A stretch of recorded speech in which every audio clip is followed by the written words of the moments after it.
Venezuela में जो हुआ वो किसी मिसाइल, टैंक या बम से नहीं हुआ।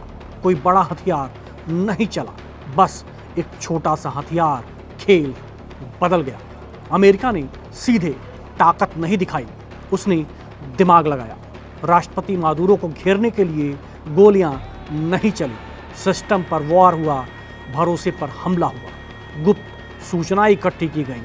यही आधुनिक जंग है, जहां देश गिराए जाते हैं बिना युद्ध लड़े और राष्ट्रपति हार जाते हैं बिना ट्रिगर दबे। कहा गया कि राजधानी काराकास पर हमला हुआ और महीनों से तैयार किया गया एक गुप्त मिशन ऑपरेशन एब्सोल्यूट रिजॉल्व अपने अंजाम तक पहुंचा।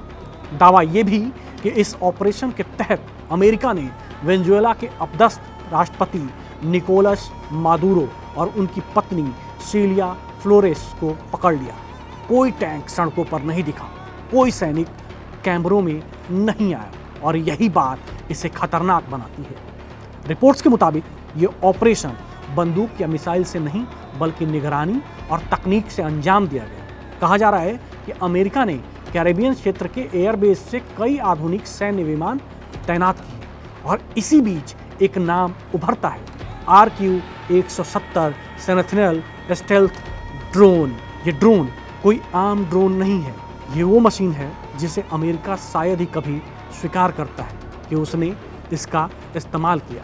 कहा जाता है कि RQ-170 सेंटिल जो दिखता नहीं पर सब देखता है। RQ-170 को इस तरह डिजाइन किया गया है कि ये रडार पर लगभग दिखाई ही नहीं देती। बिना आवाज, बिना संकेत, लंबे समय तक एक ही लक्ष्य पर नजर रख सकती है।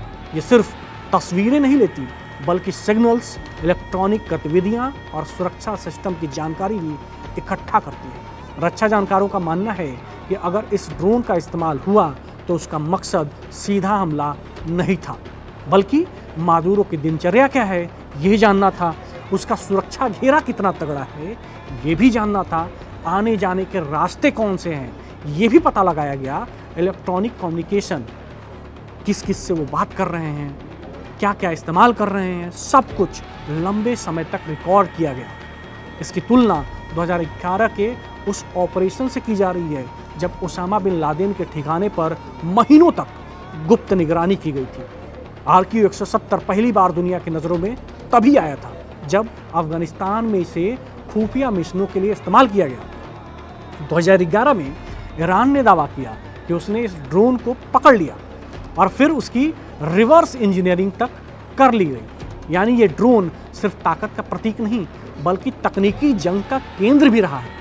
प्यूर्टो रिको और Latin America connection defence website the war zone के हवाले से कहा गया है कि ऑपरेशन के बाद RQ-170 को प्यूर्टो रिको स्थित अमेरिकी बेस पर लौटते देखा गया। अगर ये सही है तो सवाल बेहद डरावना है, क्या सब कुछ पहले से तय था?